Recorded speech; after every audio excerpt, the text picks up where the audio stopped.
சிவார்ப்பணம். வணக்கம் ஃப்ரெண்ட்ஸ். நாம இன்னைக்கு என்ன பார்க்க போறோம்னா மாசி அமாவாசையோட சிறப்புகளும் வழிபாட்டு முறையும் தான் நம்ம பார்க்க போறோம். அமாவாசை அப்படின்னாவே நாம முன்னோர்களுக்கான நாளுன்னு தான் நம்ம எல்லாத்துக்கும் இப்ப தெரியும். பித்திருக்களை வழிபடுறதுக்கு சிறப்பு மிக்க நாள்னா அமாவாசை. மாசம் வர அமாவாசை சிறப்பு மிக்கது. நம்ம பித்திருக்களுக்கு வழிபாடு பண்ணிட்டு இருந்தாலும் இந்த மாசி மாசத்துல வர அமாவாசை ரொம்ப சிறப்பு மிக்கதா இருக்கு. மாசி 15ஆம் தேதி வியாழக்கிழமை வருது. இது சர்வ அமாவாசையா வருது. காலையில 9:02 தான் அமாவாசை ஸ்டார்ட் ஆகுது. அதுக்கு முத நாள் தான் நம்ம சிவராத்திரி விரதத்தை நம்ம கடைபிடிக்கிறோம். காலையில 9:02 வர்றதுனால நம்ம பித்திருக்களுக்கு திதி தர்ப்பணம் கொடுக்கறது அந்த 9:02 மேலதான் நம்ம தர்ப்பணம் கொடுக்கணும். மாசி அமாவாசையில நம்ம பித்திருக்களுக்கு தர்ப்பணம் கொடுக்கற மாதிரியே இந்த மாசி மாசத்துல வர பௌர்ணமியிலையும் பித்திருக்களுக்கு தர்ப்பணம் கொடுக்கலாம். அவ்வளோ சிறப்பு மிக்க மாசி மாசமா இருக்கு. அதுவும் இந்த மாசி மாசத்துல இப்ப அவிட்ட நட்சத்திரத்துல ஸ்டார்ட் ஆகி ஈவினிங் வந்துட்டு சதய நட்சத்திரத்துல அமாவாசை இருக்குது. அந்த அன்னைக்கு நைட்டு அமாவாசை இருக்கிறது சதய நட்சத்திரத்துல தான் அமாவாசை இந்த வருஷத்துல இருக்கு. அப்படி அவிட்ட நட்சத்திரத்துல பித்திருக்களுக்கு நம்ம தர்ப்பணம் கொடுத்தோம்னா அளவற்ற மன மகிழ்ச்சிய நமக்கு கொடுப்பாங்க. அந்த திதி தர்ப்பணம் முன்னோர்களுக்கு 16,000 ஆண்டுகளா இருக்கிற பித்திருக்களை திருப்தி செய்த பலனை நமக்கு கிடைக்கும் அப்படிங்கிறாங்க. இந்த மாசி அமாவாசையில நீங்க வீட்லயும் திதி தர்ப்பணம் கொடுக்கறதுனால கொடுக்கலாம். இல்லைன்னா பக்கத்துல இருக்கிற கோயில், ஆறு, குளத்துல புனித நீராடி நீங்க திதி தர்ப்பணம் கொடுத்தா இன்னும் பலன்கள் சேர்த்தி கிடைக்கும். ஆத்தங்கரை, கடற்கரையில இப்படியும் திதி தர்ப்பணம் கொடுக்கறது ரொம்ப சிறப்பு. முடியறவங்க ராமேஸ்வரம் போலாம், காசி போலாம், நமக்கு எங்க போலாமா இருக்கலாம். இப்போ சிவராத்திரிக்காக நீங்க ஏதோ ஒரு காசி இது மாதிரி பெரிய ஸ்தலங்களுக்கு போயிருந்தீங்கன்னா அங்கேயே முன்னோர்களுக்கு திதி தர்ப்பணம் கொடுத்துடலாம். அப்படி இல்லைன்னா உங்க பக்கத்துல எது புண்ணிய நதி இருக்கோ, கோயிலுக்குள்ள இருக்கோ, அங்க போய் நீங்க திதி தர்ப்பணம் கொடுக்கறது ரொம்ப சிறப்பு. அப்படி திதி தர்ப்பணம் கொடுத்த பிறகு ஐயருங்களுக்கு அரிசி, காய்கறி, துணிமணி எல்லாம் நீங்க தானமா கொடுக்கணும். அப்படி கொடுத்தா பித்திருக்கள் ரொம்ப ஹாப்பியா சந்தோஷப்படுவாங்க, நமக்கு ஆசீர்வாதம் பண்ணுவாங்க. அதே போல மாலை 4 மணிக்கு மேல சதய நட்சத்திரம் வந்துருது. அந்த சதய நட்சத்திரத்தை அன்னைக்கு நைட்டு முன்னோர்களை நினைச்சு நீங்க தீப தூப ஆராதனை எல்லாம் பண்ணுனீங்கன்னா பித்திருக்களோட ஆசையும் பெறலாம். இந்த சதய நட்சத்திரத்துல பித்திருக்களுக்கு எந்த பூஜை செஞ்சீங்கன்னாலும் பித்திருக்களுக்கு ரொம்ப முக்கியமான நட்சத்திரம். பித்திருக்கள் ரொம்ப மனசு ஹாப்பியாகி சந்தோஷமாகி உங்களுக்கு வேண்டுங்கிற ஆசைய வழங்குவாங்க. மாசி அமாவாசை அன்னைக்கு கோயிலுக்கு போகாதீங்க. வீட்டிலேயே எள்ளும் தண்ணியும் இறைச்சு முன்னோர்களுக்கு திதி கொடுத்துட்டு நீங்க காகத்துக்கு வெள்ளை சாதத்துல தயிரில் கருப்பெள்ளு கலந்து காகத்துக்கு வைக்கணும். அது இல்லாத உங்களால முடிஞ்ச அளவு யாருக்காச்சும் ஒரு 4-5 பேத்துக்குனாச்சும் அன்னதானம் கொடுக்கறது ரொம்ப சிறப்பு. பசு மாட்டுக்கு அகத்திக்கீரை கொடுக்கலாம். உங்களால வாயில்லா ஜீவன்களுக்கு என்ன கொடுக்க முடிஞ்சோ அது ரொம்ப சிறப்பு.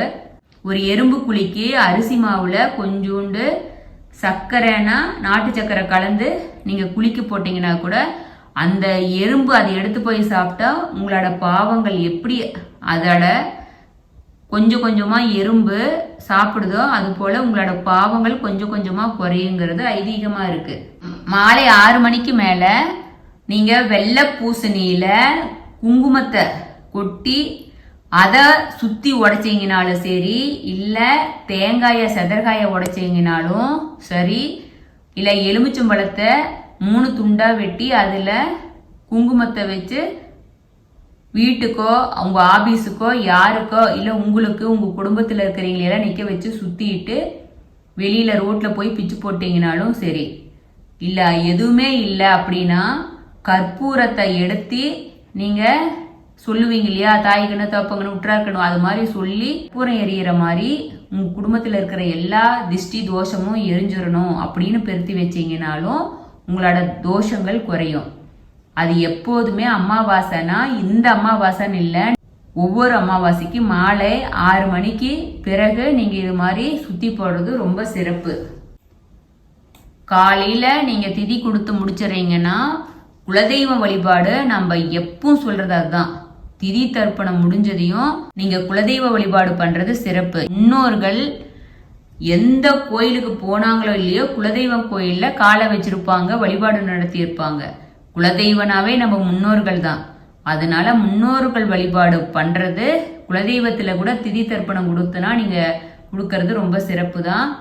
அங்க இருக்கிற அரச மரத்து பிள்ளையார சுத்தி வந்து ஒரு நல்லெண்ணெய் தீபம் ஏத்துனீங்கன்னா உங்களோட தோஷங்கள் குறையும். அமாவாசை அன்னைக்கு மாசி அமாவாசையில வர்ற பித்ரு வழிபாடு பண்றதுனால நமக்கு என்ன விரத பலன் கிடைக்கும் அப்படின்னா, முன்னோர்களோட ஆன்மா நற்கதிய அடையும், நமக்கு அவங்க ஆசி வழங்குவாங்க. நம்ம குடும்பத்துல இருக்கிற எல்லாத்துக்கும் கிரகதோஷங்களோ திருமண தடையோ உடல்நல கோளாறு எது இருந்தாலும் தூர விலகிரும். குழந்தை பாக்கியம் இல்லாதவங்களுக்கு குழந்தை பாக்கியம் கிடைக்கும். தொழில் வியாபாரத்துல உங்களுக்கு லாபம் கிடைக்கும். மாசி அமாவாசை அன்னைக்கு நாம அன்னதானம் செஞ்சோம்னா 1000 ஆண்டுகளா பித்திருக்களை நம்ம திருப்தி செஞ்ச பலனை நம்ம அடையலாம். அதனால பித்திருக்கள் நமக்கு ஆசீர்வாதம் வழங்குவாங்க அப்படின்னு விஷ்ணு புராணத்துல சொல்லியிருக்காங்க. இவ்வளோ சிறப்பு மிக்க மாசி அமாவாசைய யாரும் மிஸ் பண்ணிடாதீங்க. ஒவ்வொரு நாளும் நமக்கு முக்கியமான நாள் தான். இந்த மாசி அமாவாசையில சிவ வழிபாடு பண்றதும் சிறப்பு. ஏன்னா நம்ம தான் முத நாள் ஃபுல்லா சிவராத்திரி விரதம் தானே, சிவனை தானே வழிபாடு பண்ணிட்டு இருக்கிறோம் இல்லையா.